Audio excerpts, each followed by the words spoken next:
The morning mist clung to the valley like a shroud, and young Cale Thornwick could barely see his sheep through the gray veil. He adjusted his leather satchel and whistled softly to his border collie, Ash, who immediately began herding the scattered flock toward the eastern pastures. At 17, Cale had been tending these hills for nearly a decade, ever since his father fell to the wasting sickness that plagued their village. The village of Millhaven sat in a depression between two great hills, surrounded by the elderwood forest that stretched for hundreds of miles in every direction. The forest was ancient beyond memory, its trees older than the kingdoms that rose and fell in the distant lands.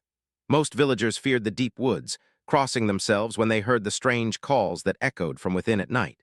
But Cale had always felt drawn to the green depths, though he'd never ventured far from the established grazing lands. Today felt different somehow. The air carried an electric tension that made the hairs on his arms stand on end, and Ash kept looking toward the forest with his ears pricked forward, whining softly. The sheep seemed nervous too, clustering together instead of spreading out to graze as they normally did. Cale counted his flock carefully, 43 ewes, 12 rams, and 18 lambs born this past spring. All accounted for, but they were restless. He decided to move them to the high meadow where the grass was sweeter and they might settle down. The path wound upward through scattered oak trees and granite outcroppings, following an old game trail that had been worn smooth by countless hooves over the years. As they climbed higher, the mist began to clear, revealing a perfect summer morning. The sun painted everything in shades of gold and green, and for a moment Cale forgot his worries. This was why he loved being a shepherd: the solitude, the connection to the land, the simple rhythm of watching over his charges.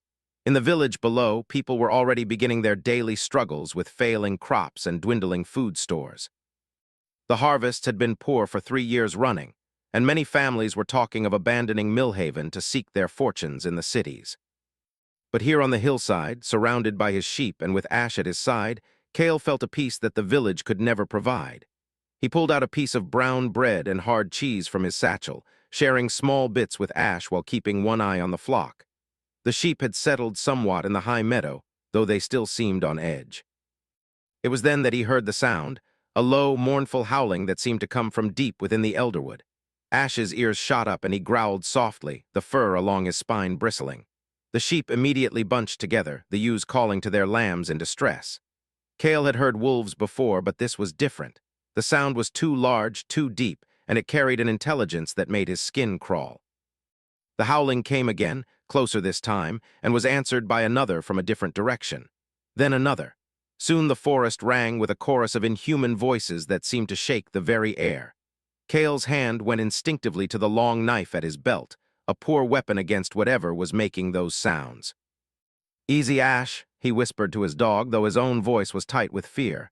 "Stay with the sheep." The howling stopped as suddenly as it had begun, leaving behind a silence that felt heavy and wrong. Even the birds had gone quiet. Cale strained his ears, listening for any sound of movement in the underbrush, but heard nothing. Minutes passed like hours as he waited, every muscle tense and ready to run. Then he saw them. They emerged from the tree line like shadows given form, creatures that might have been wolves if wolves grew to the size of draft horses and had eyes that glowed with malevolent intelligence. Their fur was black as midnight, and their movements had a flowing quality that seemed almost liquid. There were at least 6 of them that Cale could see, probably more hidden in the forest. The dire wolves, for that's what they had to be, the monsters from the old stories, spread out in a hunting formation that spoke of cunning far beyond any normal predator.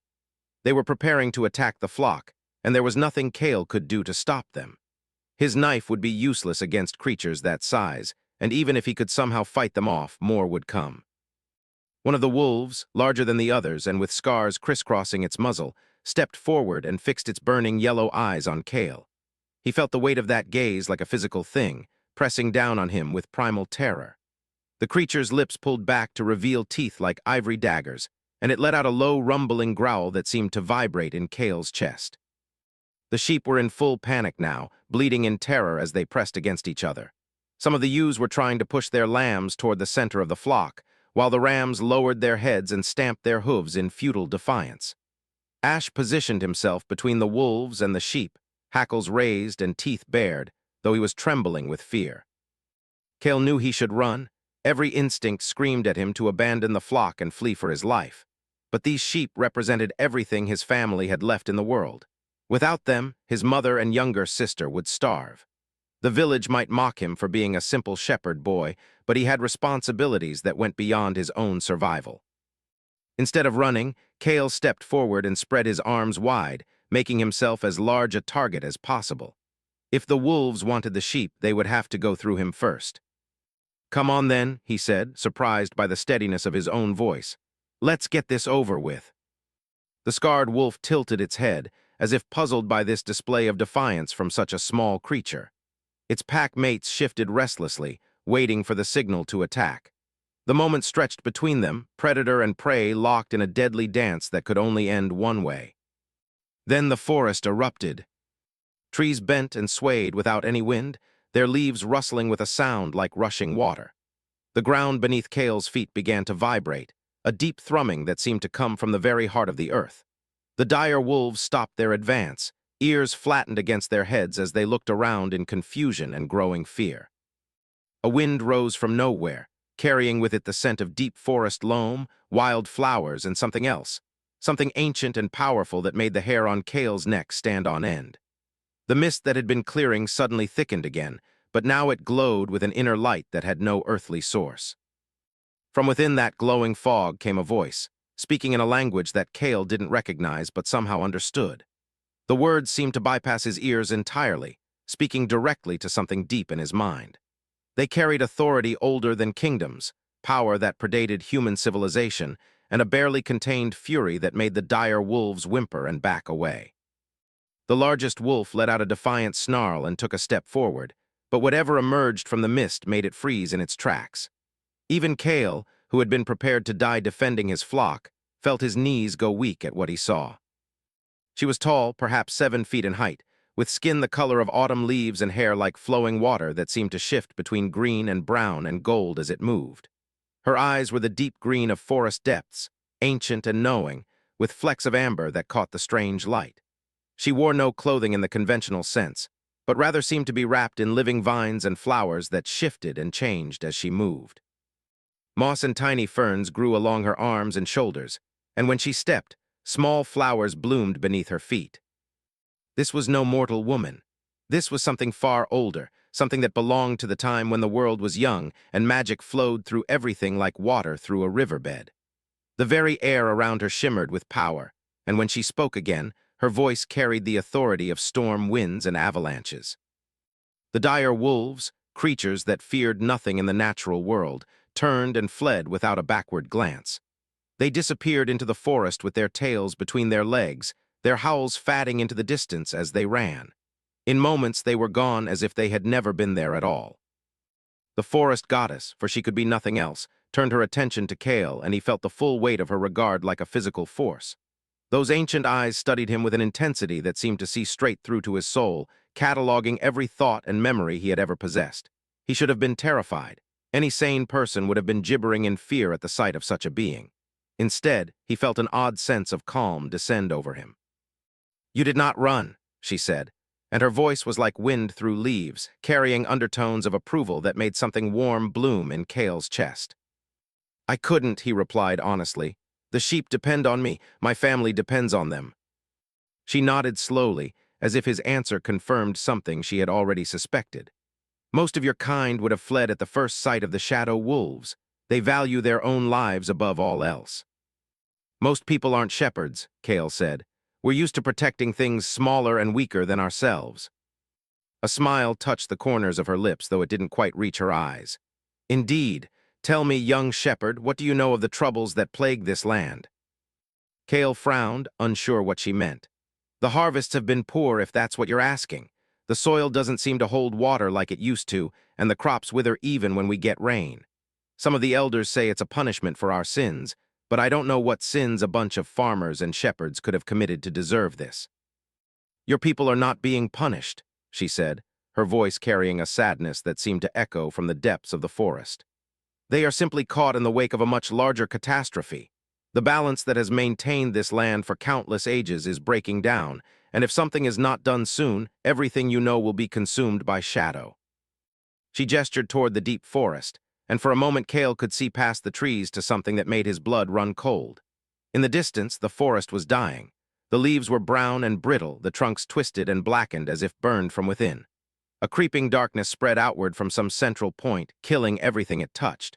As he watched, he could see the blight advancing, moving slowly but inexorably toward the living forest where they stood. "What is that?" he whispered. "The devourer stirs," she replied.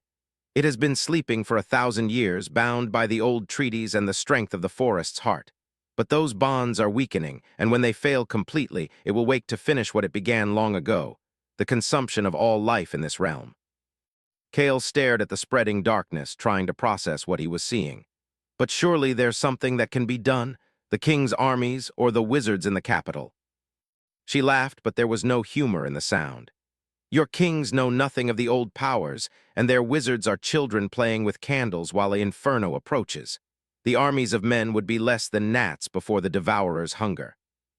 "Then what hope is there?" Kale asked, though he was beginning to suspect he already knew the answer. The goddess studied him for a long moment, her ancient eyes weighing and measuring. When she spoke again, her voice was soft but carried the weight of prophecy. "There is an old magic, older than the kingdoms of men, that might yet turn the tide. But it requires a champion, someone who can bridge the gap between the world of mortals and the realm of the forest. Someone who understands sacrifice and has already proven themselves willing to die for others." Kale felt his mouth go dry. "You're talking about me." "I am." She stepped closer, and he could smell the deep forest scent that clung to her, earth and moss and wild growing things. "But I will not command you, young shepherd. This must be your choice, made freely and with full knowledge of what it will cost." "What would I have to do?" he asked, though part of him already knew he would say yes regardless of the answer. "Accept a bond with the forest itself," she said. "Allow the wild magic to flow through you, changing you into something more than human but less than divine. You would become the guardian of the balance, charged with protecting the natural order against all who would disturb it. The power you would gain would be great, but the responsibility greater still. And once the bond is made, it cannot be broken. You would be tied to this land until the end of your days." Kale looked out over his sheep, who had finally calmed down and were beginning to graze again as if nothing had happened. Ash sat panting beside him, tongue lolling out, completely unaware that the fate of the world was being decided just feet away. Down in the valley, he could see the smoke rising from the chimneys of Millhaven, where his mother and sister waited for him to return home. If he accepted this burden, his old life would be over. He would become something other than human, bound to powers and responsibilities he couldn't even imagine. But if he refused, everything he cared about would eventually be consumed by the spreading darkness. His family, his village, his sheep, all of it would be lost. "If I do this," he said slowly, "will it be enough? Will I really be able to stop this devourer?" The goddess was quiet for a long moment, and when she answered, her voice was honest but not reassuring. "I do not know. The power I can grant you is ancient and strong, but the devourer has grown in strength during its long slumber. It may be that even with the forest's blessing, you will not be strong enough to stand against it alone." "But there's a chance." "There is a chance," she confirmed. "Perhaps the only chance this world has." Kale closed his eyes and thought of his father, who had worked himself to death trying to keep the family farm productive even as the soil grew more barren each year. He thought of his mother, growing thin and worn from worry and too little food. He thought of his sister, bright and curious and deserving of a future that wasn't shadowed by creeping darkness. When he opened his eyes again, he found the goddess watching him with something that might have been compassion in her ancient gaze. "I'll do it," he said simply. She nodded as if she had expected no other answer. "Then kneel, Kale Thornwick, last shepherd of Millhaven, and receive the blessing of the elderwood." He knelt in the soft grass of the meadow, Ash whimpering softly beside him as if sensing that everything was about to change. The goddess placed her hands on his head, and immediately Kale felt power flowing into him like water into a dry riverbed. It started as a warm tingling in his scalp and spread downward through his entire body, changing him on a level deeper than flesh and bone. He could feel his senses expanding, becoming more acute than any human had a right to experience.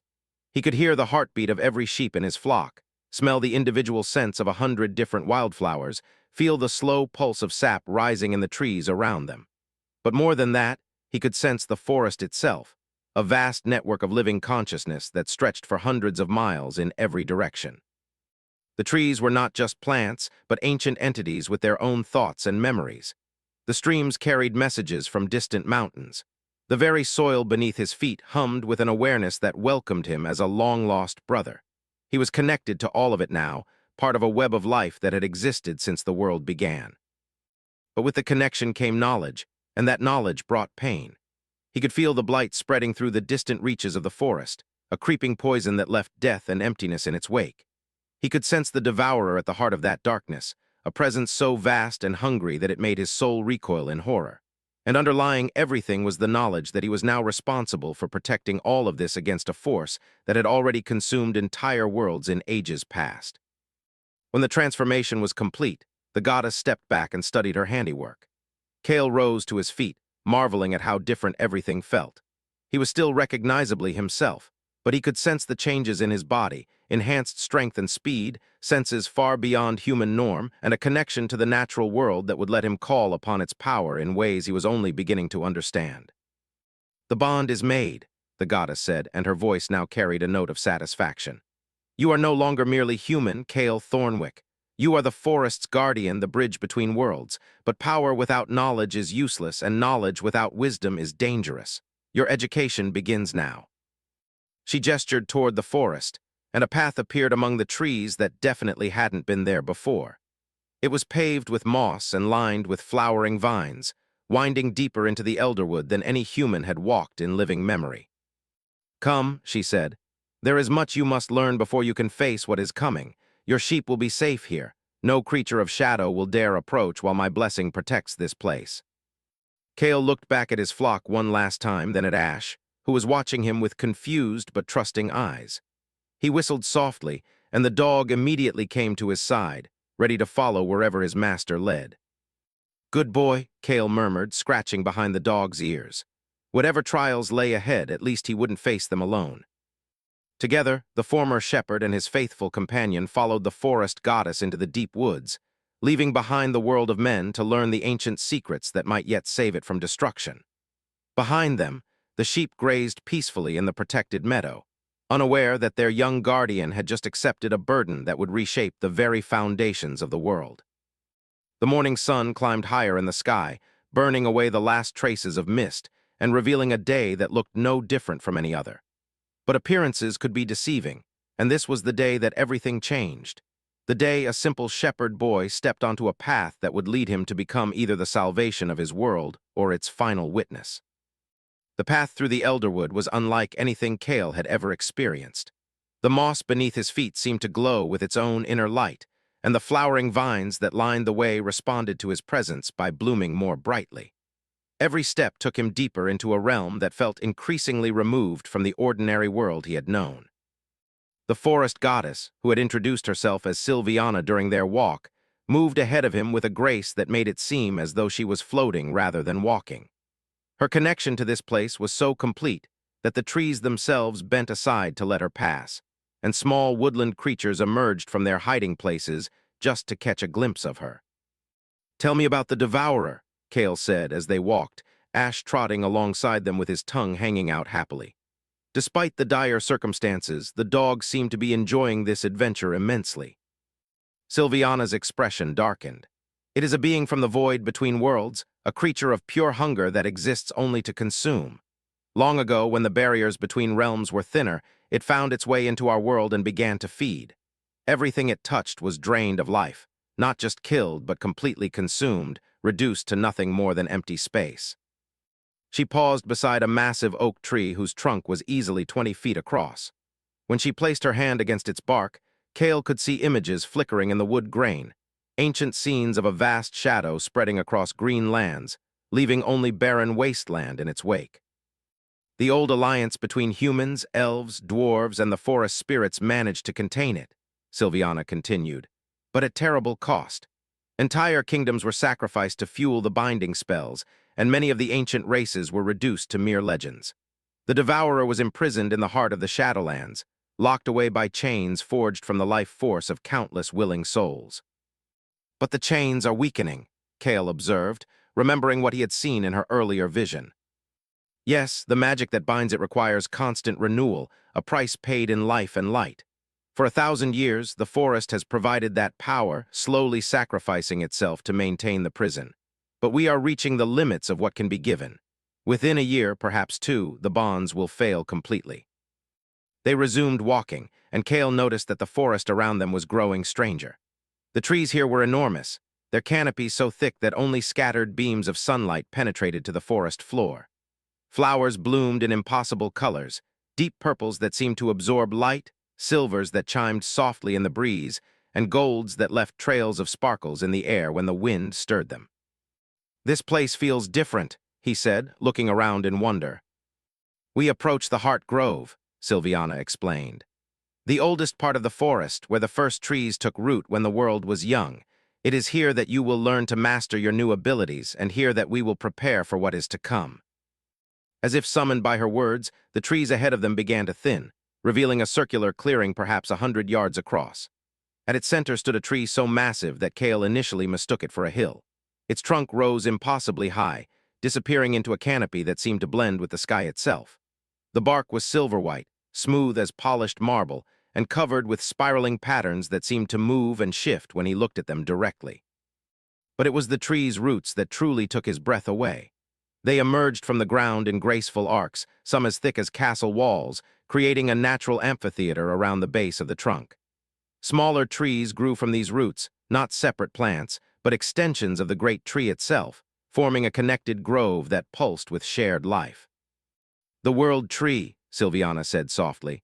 "The mother of all forests, the first and greatest of her kind. She has stood here since the dawn of time, watching over the balance between order and chaos." As they approached the tree, Kale began to see that they were not alone in the clearing. Figures moved among the roots, some barely visible as shifting patterns of light and shadow, others more solid but clearly not human. He caught glimpses of tall, graceful forms with pointed ears and clothing that seemed to be woven from moonbeams. Shorter, stockier figures worked among what appeared to be gardens carved directly into the living wood, their bearded faces creased with concentration. "Elves and dwarves?" he asked in amazement. "I thought they were just stories." "Your people forget quickly," Silviana replied with a sad smile. "When the Great War against the Devourer ended, the surviving members of the elder races withdrew from the world of men. They have been here all along, maintaining the ancient knowledge and keeping watch for signs that the enemy might return." An elf approached them as they neared the tree, a tall woman with silver hair that fell to her waist and eyes the color of starlight. She moved with the same fluid grace as Silviana, but where the goddess radiated wild, untamed power, the elf seemed refined, controlled, like a perfectly balanced sword. "Lady Silviana," the elf said, inclining her head respectfully. "We felt the awakening. Is this the one you have chosen?" "He is," Silviana replied. "Kale Thornwick, meet Eliana Moonwhisper, keeper of the ancient lore and teacher of the old ways." Eliana studied Kale with those unsettling, star-bright eyes, and he felt as though she was reading his soul like an open book. After a long moment, she nodded slowly. "I sense the forest's mark upon him," she said. "The bond is strong, perhaps stronger than any we have seen in centuries, but strength alone will not be enough for what is coming. He will need wisdom, discipline, and knowledge of powers that have not been used in 1,000 years." "Which is why he is here," Silviana said. "How long do we have?" Eliana's expression grew troubled. "The binding weakens daily. Master Ironforge believes we have perhaps 18 months before complete failure, but that assumes the Devourer remains dormant, if it begins to actively test its prison." She didn't need to finish the sentence. Kale could see the implications clearly enough. A new voice spoke from behind them, deep and gravelly with the accent of hammered metal. "Aye, and there's been stirrings in the deep places, shadows where there should be light, cold where there should be warmth. The beast knows its time approaches." Kale turned to see a dwarf approaching, his beard shot through with silver and his hands stained with what looked like metal-working soot. Despite his relatively small stature, he radiated an aura of solid reliability that reminded Kale of the mountain stones themselves. "Thoric Ironforge," the dwarf said, extending a calloused hand. "Master of the forge and keeper of the ancient weapons, and you're the lad who's meant to save us all, eh?" Kale shook the offered hand, surprised by the strength in the dwarf's grip. "I hope so, though I'm beginning to understand just how little I know about what that actually means." Thoric barked out a laugh. That's the first sign of wisdom right there. Most heroes start out thinking they know everything. Those ones usually end up dead before they can do much good. Come, Sylviana said, gesturing toward the massive tree. There is something you must see before we begin your training. She led them to where the roots formed a natural stairway up to a hollow in the trunk. The opening was perfectly circular, about 8 feet across, and seemed to lead into the heart of the tree itself. As they approached, Kale could see that the interior was not dark as he had expected, but filled with a soft, golden light. Place your hand upon the bark, Sylviana instructed. The world tree wishes to know you. Kale hesitated for just a moment, then pressed his palm against the smooth silver surface. Immediately, he was overwhelmed by a rush of sensation unlike anything he had ever experienced.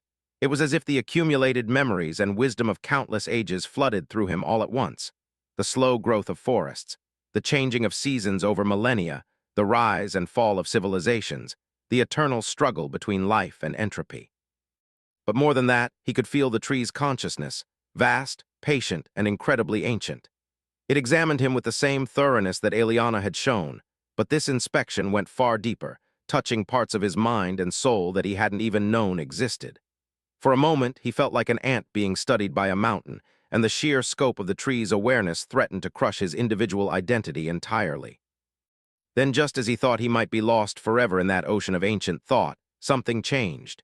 The tree's attention focused on something it found within him, not his newfound connection to the forest, but something deeper and more fundamental. His capacity for sacrifice, perhaps, or his willingness to protect those weaker than himself. Whatever it was, the tree seemed to approve.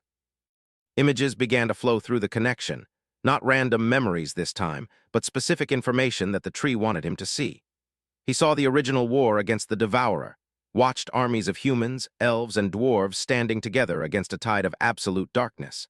He saw the great sacrifice that had created the binding, witnessed the moment when thousands of heroes willingly gave their lives to forge chains of pure spirit around the enemy. But he also saw what had happened afterward. The world had been left wounded by the conflict, its magical balance permanently altered. The elder races, decimated by the war, had withdrawn from human contact to focus on maintaining the prison. Humanity, cut off from its former allies and with its own magical traditions largely destroyed, had gradually forgotten that the supernatural world existed at all. "You see now why your people cannot help us," Eliana said softly as the visions faded. "They have been living in a diminished world for so long that they no longer remember what was lost." Kale removed his hand from the tree, feeling strangely empty after the richness of the connection. But some humans must remember. The old stories, the legends, surely someone believes. "A few," Thorek admitted grudgingly. "Hedge wizards and wise women who cling to fragments of the old knowledge, but they are scattered and weak, and most of their lore has been corrupted by centuries of retelling. They could not stand against the Devourer any more than ordinary soldiers could." "Which brings us back to you," Sylviana said. "The bridge between worlds, the one who can unite what has been divided. But first, you must learn to master the power that now flows through your veins." Over the following days, Kale's education began in earnest. Eliana taught him to sense the flow of natural magic through the world around him, showing him how to draw upon that power without depleting the source. It was like learning to breathe underwater, completely alien at first, but gradually becoming more natural with practice. The elven lorekeeper had a teaching style that was both patient and demanding. She would demonstrate a technique once, then expect Kale to master it through repetition and careful observation. When he struggled with a particularly difficult exercise, attempting to encourage the growth of a dying sapling, she simply sat in silence until he figured out the correct approach on his own. "Magic is not about imposing your will upon the world," she explained during one lesson. "It is about finding the harmony that already exists and adding your voice to the chorus. Force creates resistance, but harmony creates strength." Meanwhile, Thorek introduced him to the more practical aspects of his new role. The dwarf had spent the last 1,000 years crafting weapons and tools specifically designed to combat creatures of shadow and void. His workshop, built into the roots of the world tree itself, was filled with marvels that would have been dismissed as fairy tales in Millhaven. "This here's Shadowbane," Thorek said, hefting a sword that seemed to drink in the light around it. "Forged from meteoric iron and quenched in the tears of a phoenix, One cut from this blade will banish any shadow creature back to the void where it belongs. The weapon was beautiful in a deadly way, its blade inscribed with runes that seemed to move and shift as Kale watched. When Thorek placed it in his hands, he felt a surge of power that was both exhilarating and terrifying. "The weight's perfect," he said in amazement. Despite being longer than any sword he had ever seen, it felt as light as a walking stick. It's been waiting for you," Thorek replied with satisfaction. "I started forging it 900 years ago, when the first prophecies spoke of a guardian who would arise when the binding began to fail. Took me that long to get it right." But perhaps the most important part of his education came from Sylviana herself. In the evenings, when the formal lessons were done, she would walk with him through the Heart Grove and speak of the deeper mysteries, the connections between all living things, the cycles of death and rebirth that maintained the balance, and the responsibilities that came with power. "You are no longer bound by human limitations," she told him one night as they sat beside a stream that glowed with its own inner light. "But neither are you free from human concerns. The guardian must be the protector of both worlds, the mystical and the mundane. You cannot save one by sacrificing the other." "Sometimes I wonder if I'm strong enough," Kale admitted. "Everything I've learned so far just makes the Devourer seem more impossible to defeat. How can one person, even with all this power, stand against something that conquered armies?" Sylviana was quiet for a long moment, watching the glowing fish that swam in the stream. When she spoke, her voice carried the weight of hard-won wisdom. "Strength is not about the size of your sword or the power of your magic," she said. "True strength comes from understanding what is worth fighting for and refusing to abandon it no matter the cost. The heroes who originally bound the Devourer were not the strongest warriors or the most powerful wizards of their age. They were the ones who loved their world enough to die for it." "And if love isn't enough," Kale asked. "Then we will fall," she replied simply. "But we will fall fighting, and perhaps that defiance will inspire others to continue the struggle. Sometimes that is all we can do, bear witness to the light even as the darkness closes in." As the weeks passed, Kale's abilities grew by leaps and bounds. He learned to commune with the trees, drawing upon their strength and wisdom. He mastered the art of traveling through the forest at supernatural speed, moving from tree to tree like wind through leaves. Most importantly, he developed the ability to sense disturbances in the natural order, a skill that would prove vital in the battles to come. But with his growing power came an increasing awareness of the enemy they faced. During his meditation sessions, he sometimes felt the Devourer's presence pressing against the edges of his consciousness, a vast, hungry emptiness that made him physically ill. It was like staring into an abyss that stared back with malevolent intelligence. "It knows about you now," Eliana observed after one particularly disturbing encounter. "Your awakening has not gone unnoticed. The Devourer can sense the forest's champion, and it will be preparing countermeasures." "What kind of countermeasures?" Kale asked, though he wasn't sure he wanted to know the answer. "Corruption," Thorek replied grimly.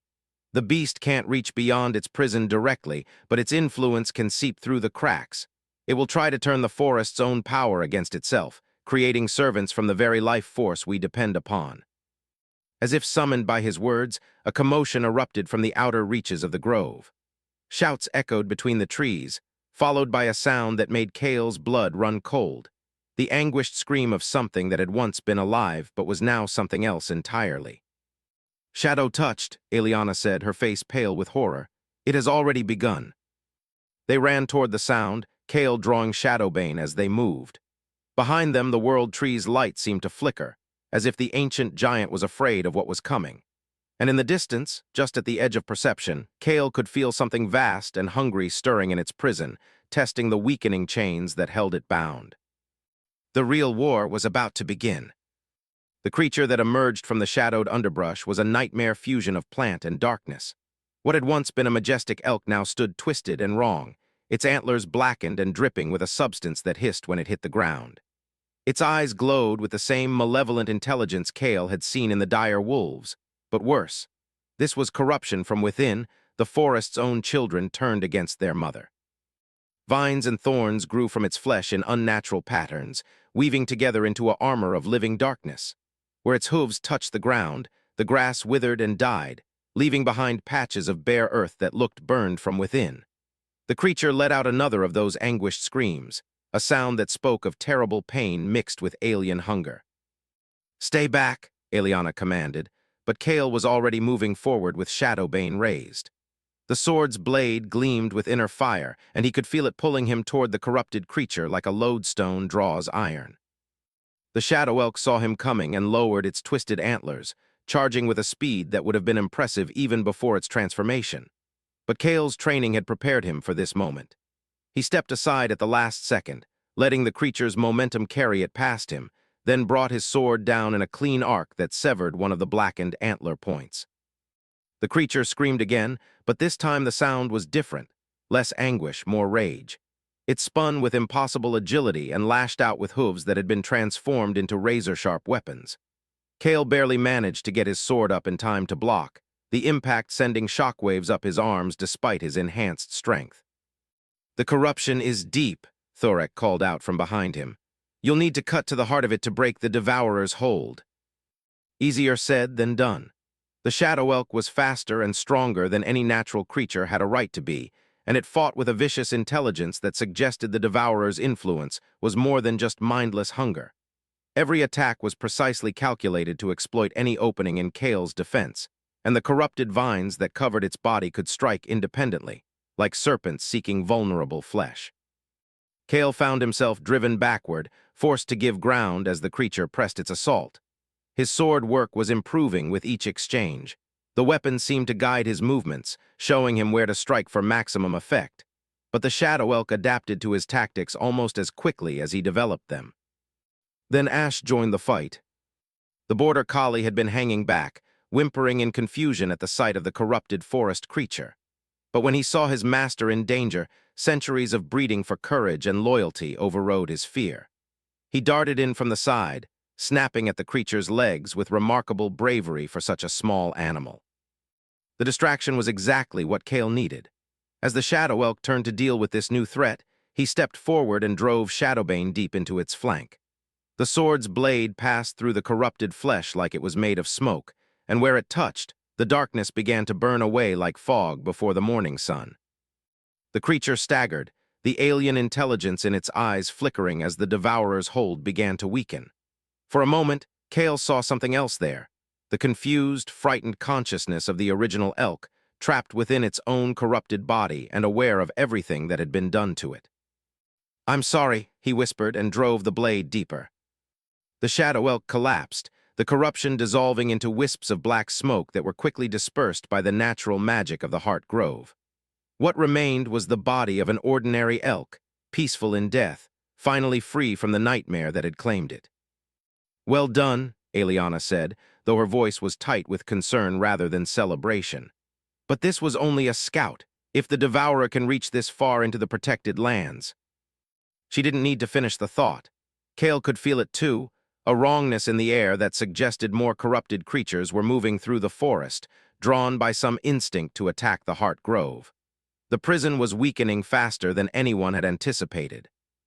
Over the following days, the attacks became more frequent and more organized.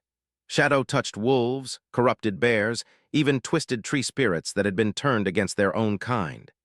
Each battle taught Kale something new about using his abilities, but they also showed him just how vast the enemy's resources were becoming.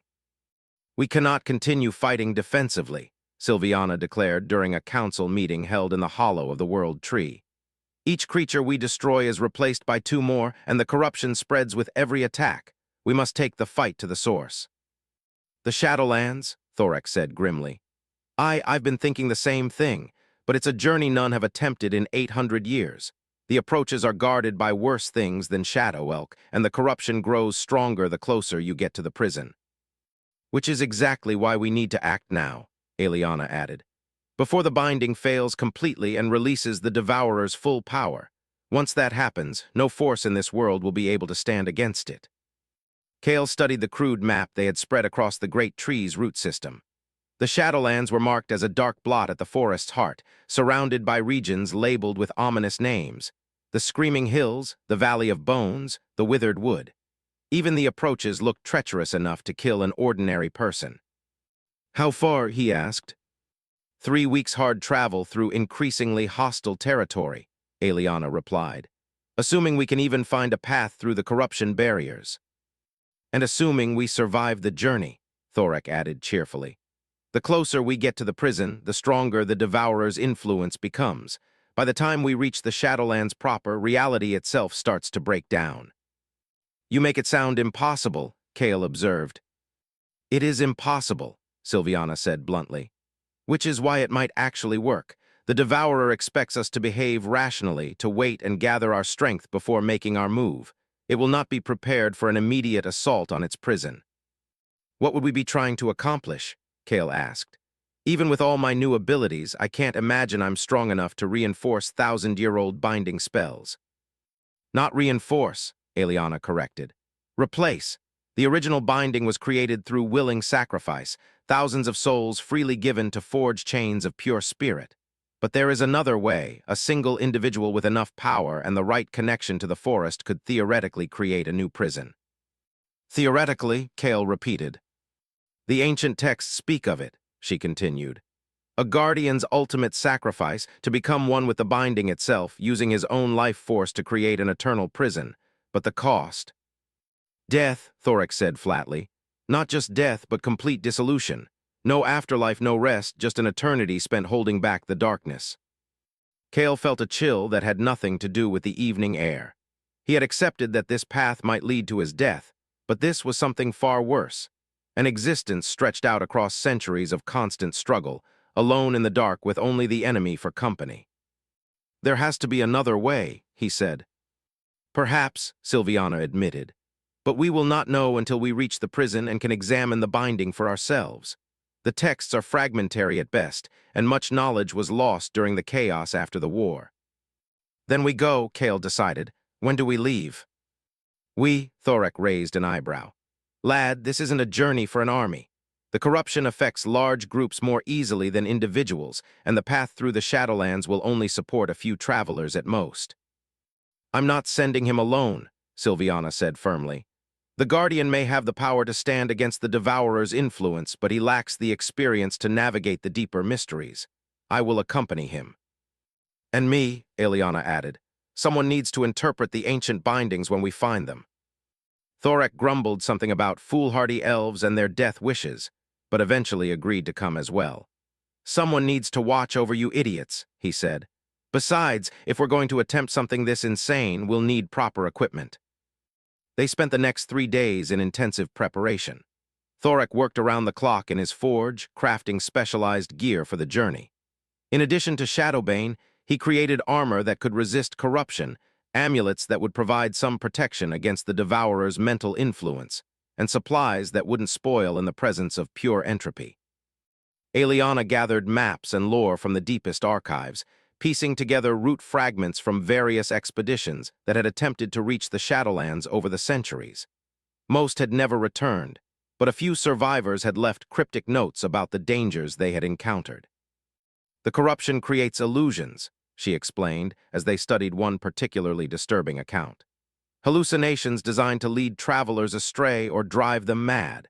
This expedition reported seeing their own deaths played out in endless variation, each vision more horrible than the last. Cheerful, Kale muttered, then looked up from the map. What about Ash? I can't leave him behind, but this journey sounds dangerous enough for beings with supernatural protection. The dog comes, Sylviana said firmly. His loyalty to you provides a form of protection that no magic can duplicate. In the darkest places, when illusion and madness threaten to overwhelm everything else, the love of a faithful companion can serve as an anchor to reality.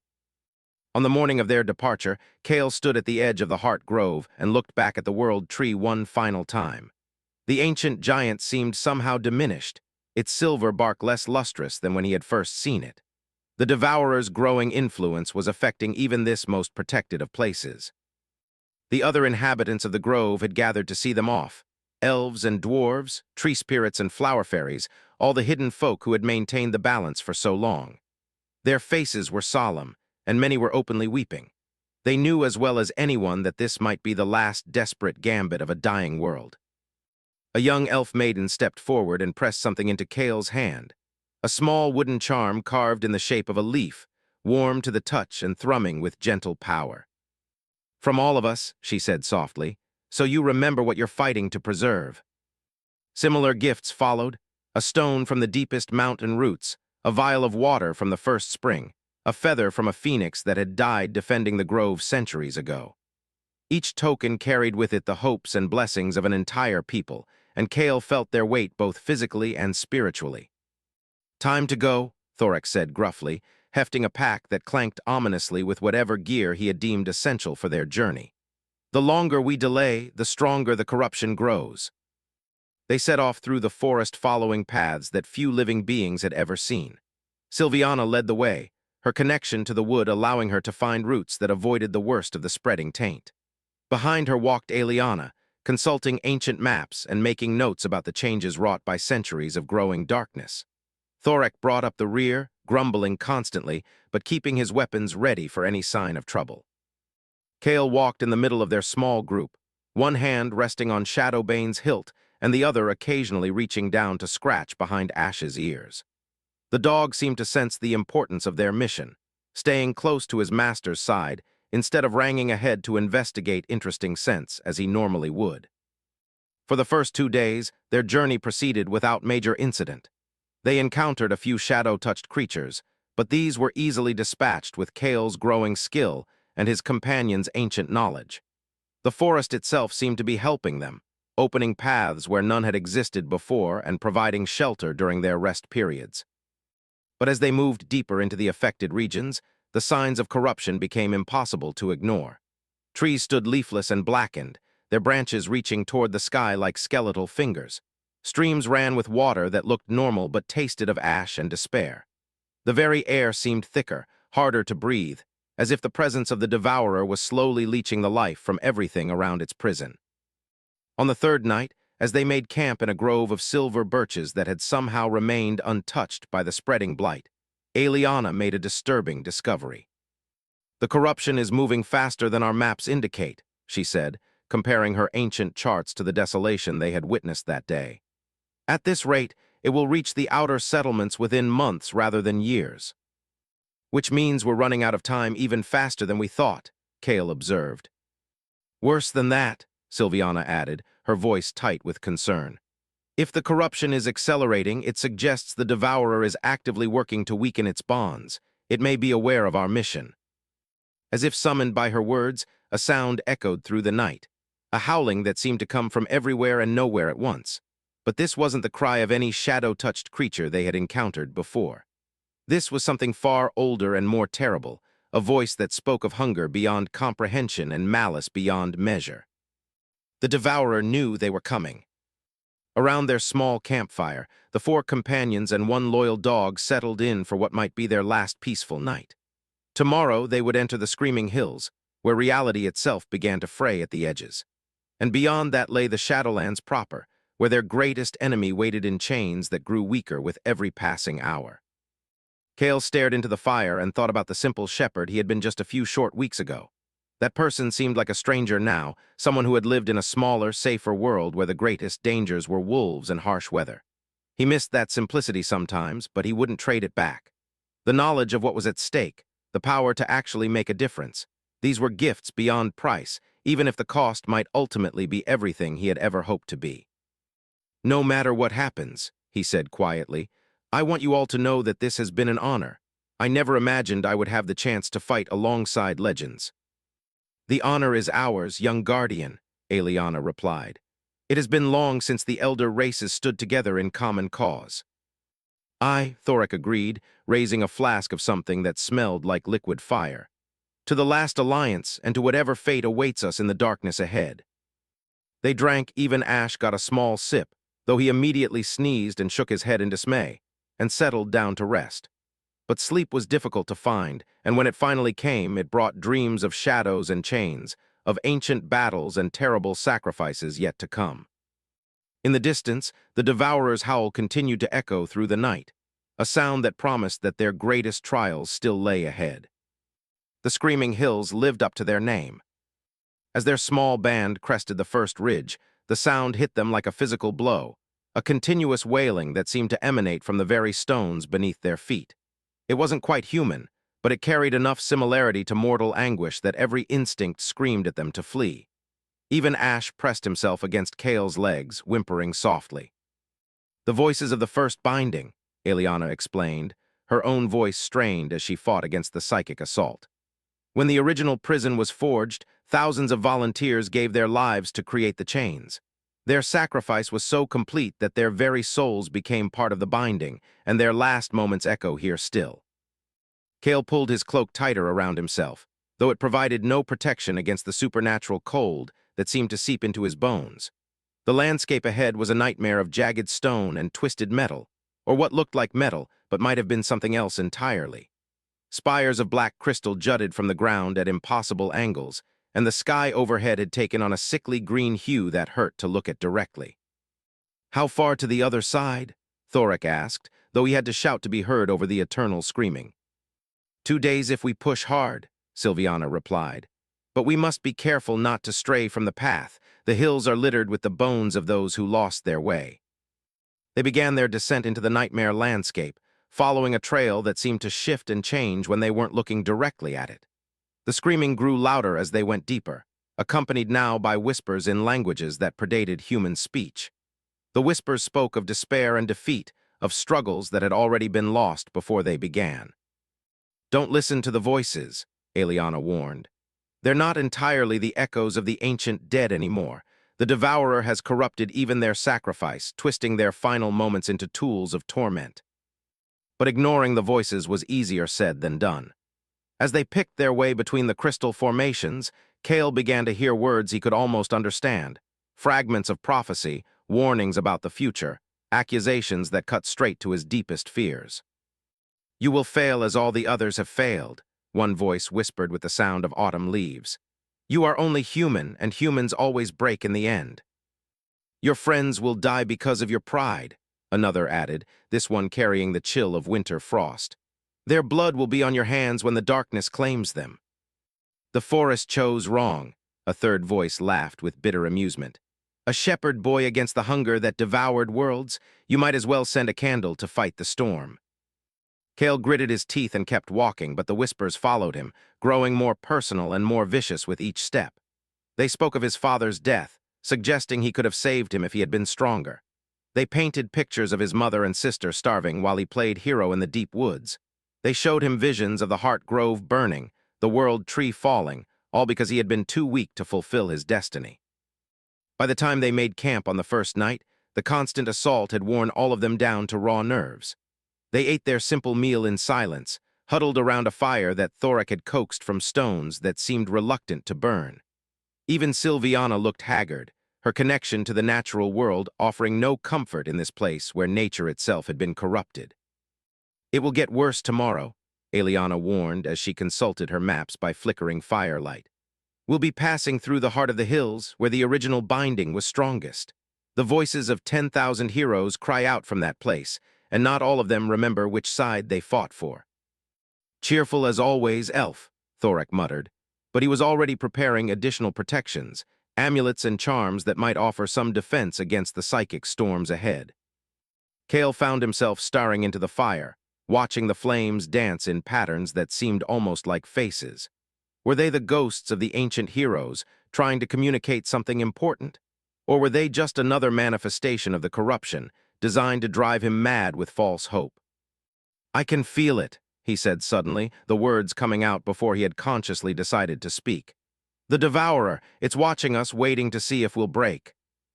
"Of course it is," Sylviana replied matter-of-factly. "We are walking directly into the heart of its power, but remember, it watches because it fears. If victory was certain, it would not need to torment us with whispers and phantoms." "Does it?" Kale asked.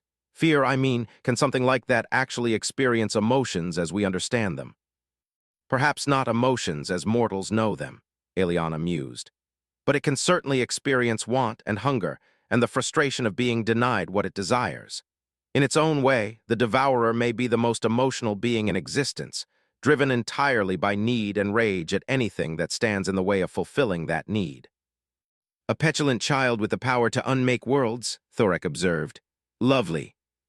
They slept poorly that night, disturbed by dreams that seemed to come from outside their own minds. Kale found himself reliving moments from his childhood, but twisted into horrible parodies where every joy became a source of pain, and every triumph was revealed as a failure in disguise. He woke several times to find Ash pressed against him, the dog's warm presence serving as an anchor to reality in the storm of manufactured anguish. The second day was worse, as Aeliana had predicted. The screaming reached levels that would have been physically damaging if not for Thorak's protective charms, and the landscape itself became actively hostile. Paths would suddenly end at sheer cliff faces, forcing them to backtrack and find alternate routes. Stone formations would shift when they weren't being observed, creating mazes where none had existed moments before. Worse still, they began to see the bones that Sylviana had mentioned. Skeletons in ancient armor lay scattered among the crystals, some still clutching weapons that had long since corroded to rust. Many of the remains showed signs of violence, not from battle with external enemies, but from conflicts among the expedition members themselves. The corruption had turned allies against each other, feeding on their fears and paranoia until they destroyed themselves. "Stay close together," Aeliana commanded as they navigated particularly treacherous passage between towering spires of black glass. "Whatever happens, do not let the voices convince you that your companions have been corrupted. That is the Devourer's favorite trick, to turn friends into enemies through suspicion and doubt." But even knowing the danger didn't make it easier to resist. As the day wore on, Kale found himself casting suspicious glances at his companions, wondering if the strain was beginning to show in ways that might indicate possession or influence. When Thorak stumbled over a loose stone, was it simple clumsiness or a sign that something else was controlling his movements? When Aeliana paused to consult her maps, was she genuinely checking their route or secretly leading them astray? The worst moment came when they reached the heart of the hills, where the screaming was so intense that conversation became impossible. Here, the ancient binding had been at its strongest, and the echoes of that terrible sacrifice could drive even protected minds to madness. They had to rope themselves together like mountain climbers, trusting entirely in their shared determination to keep moving forward when individual will failed. It was in this place of ultimate corruption that the Devourer made its most direct assault yet. The screaming suddenly stopped, replaced by a silence so complete that it felt like a physical weight pressing down on them. Then, in that horrible quiet, a voice spoke, not the whispers they had been hearing, but something vast and terrible that seemed to come from everywhere at once. "You interest me, little shepherd," the Devourer said, and its words carried the weight of collapsing stars. "So young, so determined, so utterly doomed, do you truly believe you can succeed where armies have failed?" Kale forced himself to keep walking, though every step felt like moving through thick mud. Behind him, he could hear his companions struggling as well, their breathing labored as they fought against the entity's crushing presence. "I have to try," he said, amazed that his voice remained steady. The Devourer laughed, a sound like reality tearing apart at the seams. How refreshingly honest. Most heroes would have proclaimed their certainty of victory or babbled about hope and righteousness. But you, little shepherd, you know you are going to die. "Maybe," Kale admitted, "but that doesn't change anything." "It changes everything," the voice replied, suddenly sharper, hungrier. "Fear is honest, despair is truthful. Let me show you honesty, young guardian. Let me show you what awaits your world when you fail." The landscape around them suddenly shifted, and Kale found himself standing on a hilltop overlooking Millhaven. But this was not the village he remembered. The buildings were burned-out husks, their roofs collapsed and their windows dark. Bodies lay scattered in the streets, men, women, and children he had known since boyhood, all twisted into unnatural shapes by some terrible force. He saw his mother's house, or what remained of it. The walls had been torn away, leaving the interior exposed like a doll house. There, in what had once been the kitchen where she had prepared countless meals for her family, lay a figure that might have been her if figures could still be called human when they had been drained of everything that made them alive. "This is your future," the Devourer whispered. "This is what your heroism will accomplish. Everyone you have ever loved, everyone you have ever tried to protect, all of them will feed my hunger while you watch helplessly from whatever prison your own death creates." The vision was so vivid, so detailed, that for a moment Kale believed it completely. This wasn't just illusion. This was prophecy, a glimpse of the fate that awaited his world when his inevitable failure came to pass. What was the point of struggling against such overwhelming power? Why prolong the agony when the ending was already written? Then he felt something warm against his leg. Ash, pressing close to his master despite the horror surrounding them. The simple, unquestioning love in that contact cut through the despair like sunlight through storm clouds. Whatever the future held, he wasn't facing it alone. And as long as there were still those who loved and trusted him, he had no right to give up. "Maybe you're right," Kale said, reaching down to scratch behind Ash's ears. "Maybe I will fail, and maybe everyone I care about will die. But until that moment comes, I'm going to keep fighting. Not because I think I can win, but because that's what love requires." The vision shattered like broken glass, leaving them standing once again among the crystal spires of the screaming hills. The Devourer's presence receded, though its voice echoed with what might have been frustration. "Love," it spat with obvious disgust. "The great delusion that keeps mortals from accepting the truth of their meaningless existence. Very well, little shepherd, cling to your pretty lies. I will enjoy showing you how fragile they really are." The silence that followed was almost peaceful by comparison to what they had been enduring. Kale looked around at his companions and saw his own shaken but determined expression reflected in their faces. They had all witnessed the vision, all felt the weight of the Devourer's certainty, but they were still here, still moving forward. "Well," Thorik said after a moment, his voice only slightly hoarse from the ordeal, "I've had conversations with more charming entities, but I'll admit that one was educational." "It showed us its fears," Eliana observed, consulting her maps with hands that only trembled slightly. "For all its power, it felt the need to convince us to give up rather than simply crushing us. That suggests our mission has a better chance of success than it wants us to believe." "Or it's just enjoying the game," Sylviana added grimly. "Entities like the Devourer exist for so long that simple destruction becomes boring. Perhaps it prefers to savor our despair before consuming us." "Cheerful thought," Kale muttered, but he was already moving again, following the path that led deeper into the hills. Behind them, the screaming resumed, but it seemed somehow less overwhelming now. They had faced the enemy's direct attention and survived. Whatever lay ahead, they would meet it together. By evening of the second day, they finally emerged from the screaming hills onto relatively normal ground. The relief was so intense that Kale actually stumbled, his legs suddenly weak as the constant psychic pressure lifted.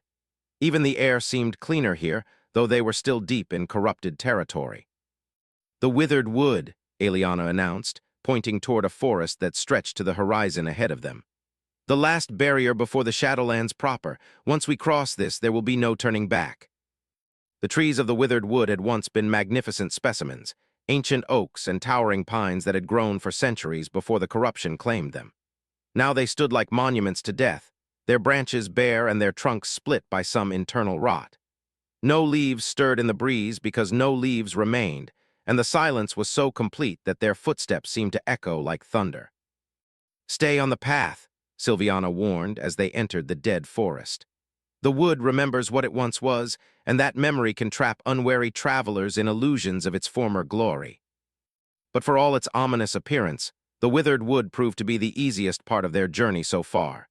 The path was clear and direct, leading straight through the heart of the dead forest toward their ultimate destination. They made good time, and by midday they could see their goal rising in the distance. The Shadowlands. Even from miles away, the sight was enough to stop them in their tracks. Where the forest should have continued, there was instead a void, not just an absence of trees, but an absence of everything. The air itself seemed to end at a precise boundary, beyond which lay darkness so complete that it hurt to look at directly. "The original prison," Eliana breathed. "It's magnificent and terrible." "And it's cracking," Thorik observed grimly. Even at this distance, they could see the web of bright lines that ran through the darkness, the ancient bindings, showing the stress fractures that would soon lead to complete failure. "Tomorrow," Kale said quietly, "tomorrow we find out if any of this has been worth the cost." As they made their final camp before entering the Shadowlands, each of them spent time in private preparation. Thorik checked and rechecked his equipment, making last-minute adjustments to weapons and protective gear. Eliana studied her scrolls and maps, memorizing every detail that might prove crucial in the hours ahead. Sylviana stood apart from the group, communing with whatever remained of the natural world in this blighted place. And Kale sat with Ash, simply enjoying the companionship of his oldest friend while they still could. "I wish you could understand," he said softly, scratching behind the dog's ears. Tomorrow might be the end of everything, but even if it is, I'm glad you're here with me. Ash looked up at him with those trusting brown eyes and wagged his tail, as if to say that wherever his master went, he would follow. It was a simple loyalty, uncomplicated by doubts or fears about the future. In its own way, it was the most heroic thing Kale had ever witnessed. In the distance, beyond the barrier of absolute darkness, something vast and hungry waited for their arrival. The final confrontation was at hand. The boundary between the withered wood and the Shadowlands was like stepping from one world into another. One moment they were walking on solid ground beneath a gray sky, and the next they were surrounded by a darkness so complete that it seemed to have physical weight.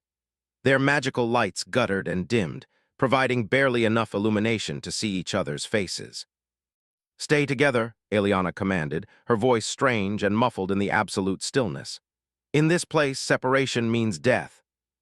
They roped themselves together again, just as they had in the Screaming Hills, but here the precaution felt even more vital. The darkness wasn't just an absence of light. It was actively hostile, pressing against their minds and trying to convince them that their companions had already been consumed, that they walked alone through an infinite void. Kale found himself fighting the urge to call out for the others, even though he could feel the rope connecting them and occasionally hear their labored breathing. The Shadowlands seemed designed to attack every sense simultaneously, creating a disorientation so profound that up and down became meaningless concepts. "The prison is directly ahead," Eliana said after consulting one of her instruments, a crystal compass that,